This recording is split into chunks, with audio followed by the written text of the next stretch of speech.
بسم اللہ الرحمن الرحیم۔ مصر کے شہر منصورہ کے اندر ایک چھوٹا سا گاؤں آباد تھا۔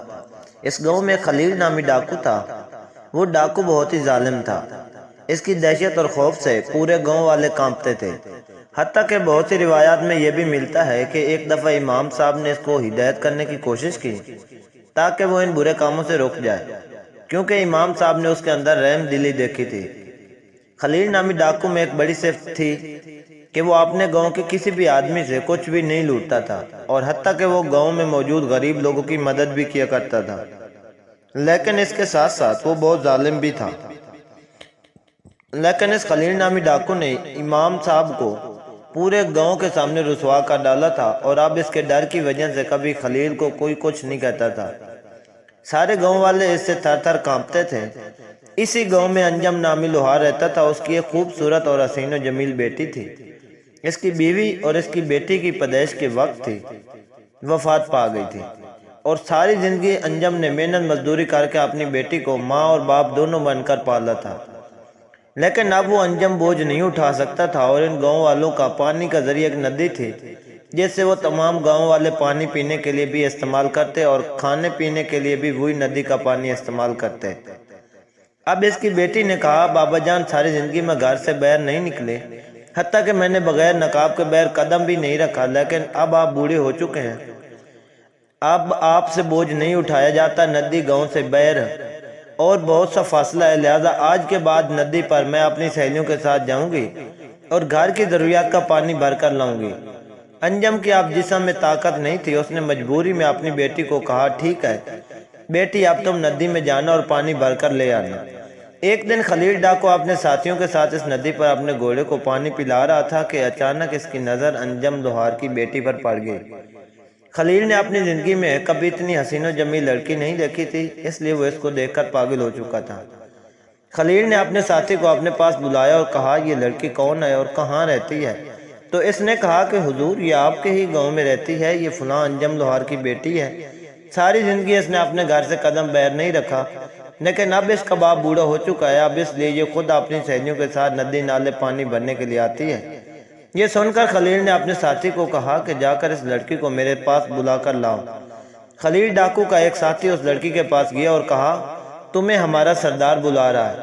یہ سن کر انجم لوہار کی بیٹی نے کہا، میں تمہارے سردار کے پاس کیوں آؤں اور وہ مجھ سے کیا کہنا چاہتا ہے؟ تو خلیل ڈاکو کے ساتھی نے کہا، ہمارا سردار حکم دیتا ہے کہ وہ کسی کے پاس خود چل کر نہیں آتا، لہذا تمہیں ہمارے سردار کے پاس چڑھنا ہوگا۔ جب یہ بات اس آدمی نے کہی تو اتنے میں لوہار کی بیٹی کی سہیلیوں نے کہا، یہ ہمارے گاؤں کا بہت بڑا ڈاکو ہے، سارے گاؤں والے اس کے خوف سے کانپتے ہیں، اگر یہ تمہیں بلا رہا ہے تو تم اس کے پاس چلی جاؤ، ورنہ یہ غصے میں اگر تمہیں کوئی نقصان بھی پہنچا سکتا ہے۔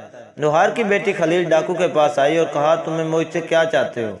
تو اس نے کہا، میں نے تم جیسی خوبصورت حسین و جمیل لڑکی اپنی زندگی میں نہیں دیکھی، لہٰذا میں تمہیں پانا چاہتا ہوں، لیکن اگر میں چاہوں تو تیری عزت کو اسی جگہ پر تار تار کر سکتا ہوں، لیکن تم بہت خوبصورت ہو، اسی وجہ سے میں تمہیں اجازت دیتا ہوں کہ تم سیدھا اپنے گھر جاؤ اور اپنے باپ کو جا کر کہنا کہ آج رات اپنے گدھے پر سوار ہو کر دوسرے گاؤں میں چلا جائے اور تمہیں گھر پر اکیلا چھوڑ دے، اور اگر تیرے باپ نے میری بات نہ مانی تو تیرے باپ سے میں تمہارے گھر کو آگ لگا دوں گا۔ یہ سن کر اس لڑکی نے خلیل ڈاکو کے منہ پر تھپڑ مارا اور کہا، اگر تم نے مجھے چھونے کی جرات بھی کی اور تم نے ہمارے گھر قریب آنے کی جرات بھی کی تو میں تمہارا منہ نوچ لوں گی۔ اور اس کے بعد وہ لڑکی وہاں سے چلی گئی۔ جب لوہار کی بیٹی نے تھپڑ مارا تھا تو اس کی سہیلیوں نے سمجھا کہ اب خلیل اس کو یہاں ننگا کر دے گا، لیکن اس نے ایسا کچھ بھی نہ کیا اور غصے سے صرف دانت پیستا رہا۔ اس کے ساتھیوں نے کہا، حضور، اگر آپ اجازت دیں تو ابھی اسی لڑکی کو ننگا کر دیں گے۔ تو خلیل نے کہا کہ ایسا بالکل نہیں کرنا۔ اس کے بعد خلیل نے اپنے ایک سپاہی کو پیغام بھجوایا کہ جا کر انجم لوہار کو کہہ دو کہ آج رات اپنے گدھے پر سوار ہو کر دوسرے گاؤں چلا جائے اور اپنی بیٹی کو اکیلا گھر پر چھوڑ دینا، اور اگر تم نے ایسا نہ کیا تو خلیل ڈاکو آج رات تمہارے گھر کو آگ لگا دے گا اور تم دونوں کو زندہ جلا دے گا۔ خلیل ڈاکو کا پیغام دے کر جب اس کا ساتھی انجم لوہار کے پاس پہنچا تو انجم لوہار خوف سے کانپنے لگا اور وہ بہت پریشان ہو گیا کہ اب ہم دونوں کو زندہ جلنا ہوگا یا پھر اپنی بیٹی کی عزت کو تار تار کرنا ہوگا۔ انجم لوہار اپنی بیٹی کے پاس گیا اور اس سے کہا کہ اس کی بیٹی نے کہا بابا جان آپ شام کو گدے پر سوار ہو کر دوسرے گاؤں چلے جائیے، وہ میرا کچھ نہیں بگاڑ سکتا۔ انجم نے کہا بیٹی میرے پاس ایک آخری راستہ ہے، اس کے بعد ہی کوئی فیصلہ ہوگا۔ انجم اپنے گدے پر سوار ہو کر شہر کے قاضی صاحب کے پاس گیا اور اسے ساری صورتحال کے بارے میں بتایا۔ جب قاضی نے خلیل ڈاکو کے بارے میں سنا تو اس نے کہا ابھی اور اسی وقت اپنے گدے پر سوار ہو اور اپنے گھر چلا جا۔ اگر خلیل کو صرف یہ پتہ چل گیا کہ تم میرے پاس مدد مانگنے کے لیے آئے ہو تو وہ میری بیٹی کو اٹھا کر لے جائے گا اور میں کچھ نہیں کر پاؤں گا۔ مجھے میری بیٹی بہت عزیز ہے اور مجھے میرا یہ عہدہ بھی بہت عزیز ہے۔ انجم لوہار مایوس ہو کر اپنے گھر لوٹ آیا اور اپنی بیٹی کو بتایا تو اس کی بیٹی نے کہا کہ بابا جان میرے پاس ایک آخری راستہ ہے، اگر ہم اس میں کامیاب ہو گئے تو میری عزت بھی بچ جائے گی اور اس خلیل نامی ڈاکو کی زندگی بھی بدل جائے گی اور وہ سیدھے راستے پر سجائے گا۔ یہ سن کر انجم لوہار نے کہا بیٹی تم کیا کہنا چاہتی ہو؟ تو انجم لوہار کی بیٹی نے کہا بابا جان بے شک خلیل بہت ظالم ہے اور وہ بہت بڑا ڈاکو ہے، لیکن اس کے اندر میں نے رحم دلی بھی دیکھی ہے، اس کے اندر میں نے چھپا ایک اچھا انسان بھی دیکھا ہے۔ لوہار نے کہا بیٹی تمہارے کہنے کا مقصد کیا ہے؟ لوہار کی بیٹی نے کہا بابا جب خلیل ڈاکو نے ندی کے پاس مجھے کہا تھا کہ آج رات میں تمہارے ساتھ گزارنا چاہتا ہوں تو میں نے اس کے چہرے پر تھپڑ جاڑ دیا تھا، اور جب میں نے اس کے چہرے پر تھپڑ جاڑ دیا تھا تو اگر وہ چاہتا تو وہ مجھے وہیں میری عزت تار تار کر سکتا تھا، لیکن اس نے یہ کرنا بہتر نہیں سمجھا اور اس کے چھپے اندر اچھے انسان نے کہا کہ یہ کرنا صحیح نہیں ہے۔ بابا جان میں چاہتی ہوں کہ میں خلیل ڈاکو کو سیدھے راستے پر لا کر اپنے مذہب کے مطابق اس کے ساتھ نکاح کروں کیونکہ مجھے اس سے محبت ہو گئی ہے، لیکن اس لیے ہمارے پاس صرف ایک ہی راستہ ہے۔ انجم لوہار نے کہا بیٹی بتاؤ کون سا راستہ ہے؟ تو اس کی بیٹی نے کہا بابا جان آپ ہمارے پڑوسی سے گھوڑا مانگ کر لائیے، ہمیں شام سے پہلے سلطان صلاح الدین ایوبی کے دربار میں پہنچنا ہوگا، اگر ہماری ملاقات سلطان سے ہو گئی تو میرا مقصد پورا ہو جائے گا۔ انجم لوہار نے کہا بیٹی ہمیں سلطان کے دربار تک کون پہنچائے گا؟ جس کی بیٹی نے کہا یہ میرا کام ہے، آپ گھوڑا مانگ کر لائیے۔ انجم لوہار اسی وقت گھوڑا لایا، اس کی بیٹی اب گھوڑے پر سوار ہوئی اور سلطان صلاح الدین ایوبی رحمۃ اللہ علیہ کے دربار میں پہنچ گئے۔ سلطان صلاح الدین ایوبی رحمۃ اللہ علیہ عصر کی نماز پڑھ کر محل کے صحن میں داخل ہوئے تو اتنے میں دیکھتے ہیں کہ صلاح الدین ایوبی رحمۃ اللہ علیہ کے سامنے خوبصورت لڑکی کھڑی ہے اور سپاہیوں کو کہہ رہی ہے کہ مجھے سلطان کے کمرے تک لے جاؤ۔ یہ منظر صلاح الدین ایوبی نے دیکھا تو سلطان نے حکم دیا کہ ابھی اور اسی وقت اس لڑکی کو میرے کمرے میں لے آؤ۔ جب اس لڑکی کو سلطان صلاح الدین ایوبی رحمۃ اللہ علیہ کے کمرے میں لایا گیا تو پھر اس لڑکی نے سلطان کو کہا حضور میری ایک درخواست ہے کہ آپ اپنے قریبی سپاہیوں کو باہر بھیج دیں۔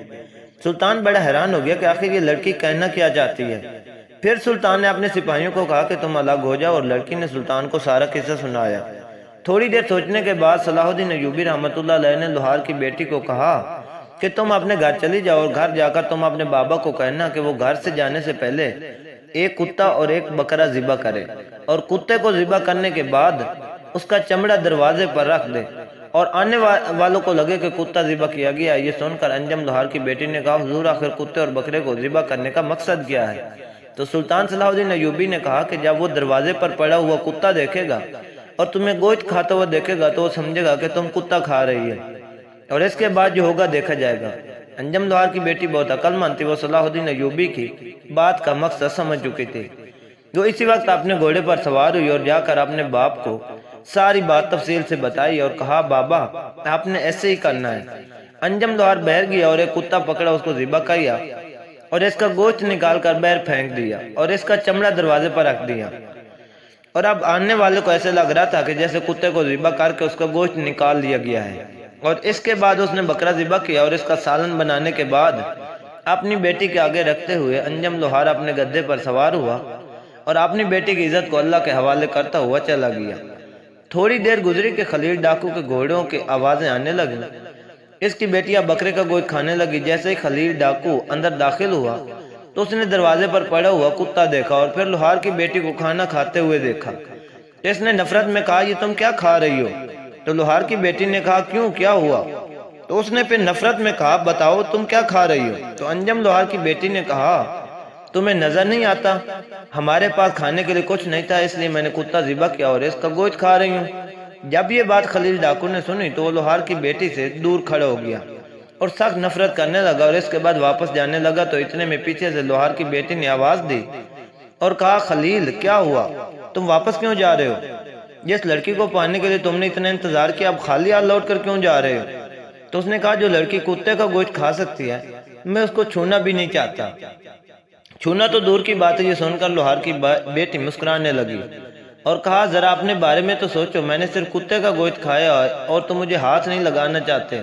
تم خود سوچو جب تم مرو گے تو کیا تمہارا نبی تمہیں اپنے سینے سے لگائے گا، جس نے اپنی زندگی میں کتنے لوگوں کو لوٹا، کتنوں کو قتل کیا، کتنوں کا خون بہایا؟ کیا تم جیسے انسان کو اللہ اپنے سامنے آنے دے گا؟ تمہارے اپنے جیسے انسان کو اپنے اللہ کے سامنے کس طرح سے آؤ گے؟ تو اپنے بارے میں کبھی آپ نے سوچا ہے؟ تو انجم لوہار کی بیٹی نے یہ بات جب کہی تو اس کی باتیں خلیل نامی ڈاکو کے دل میں جا لگیں۔ وہ وہیں رو گئی اور سوچنے لگا کہ جس نے صرف کتے کا گوشت کھایا ہے اور میں اس سے اتنی نفرت کر رہا ہوں۔ سوچنے کی بات یہ ہے کہ جب انسان نے ساری زندگی لوگوں کی عزت کو لوٹا، حرام کا مال کھایا، جس نے اپنی زندگی میں کبھی ایک نوالہ حلال کا نہیں کھایا، وہ قبر میں اپنے نبی کے سامنے کیسے پیش